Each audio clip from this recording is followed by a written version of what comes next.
G'day teacher geeks. It's that time of year, we're getting ready to go back to school and you might need an icebreaker, something simple just to get the students to feel a bit more comfortable and confident with one another.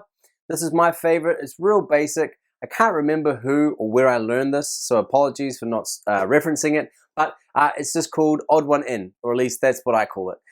It's real simple. In twos or threes, you set a competition. Students have to find the most unique thing that they have in common with one another. And so it's really why I see students get really engaged with this is it becomes a competition. And so let's say you've got a class of 10 students, you've got 5 pairs, you say, right, you've got 2 minutes, you set the trusty kitchen timer, away they go, and they have to find the most unique thing that they share in common, and you've got all of the groups working that. And it works really well because they just start listing off random things about each other until they hit one in common, and then they might find something in common, and then they can go further and deeper and try to get really bizarre with it. So make sure that you've got some sort of prize incentive that works well as well. I've done this with workshops with adult teachers, a bottle of wine, or a nice fancy bag of coffee. That works great to get some motivation. So odd one in, real simple, find the most unique thing you have in common with the person next to you. And as far as icebreakers go, that's all I do. I don't spend the whole first hour or my whole first lesson doing icebreaker games.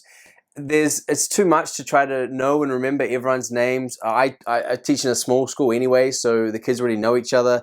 But I recently did summer school, and it was kids from a couple of different classes, or a couple of different schools, sorry, mixing in. And so this was just a good way to break the ice, to begin. But then for the rest of the lessons, I don't want to spend a whole hour doing icebreaker games.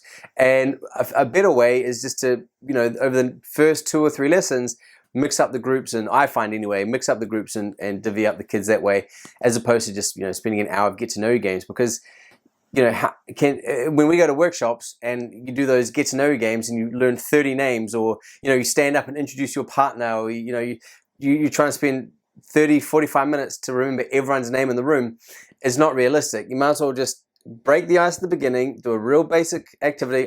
This is what works for me, odd one in, and then just take your time getting that classroom dynamic over the first few lessons. Real simple. Hope that was helpful.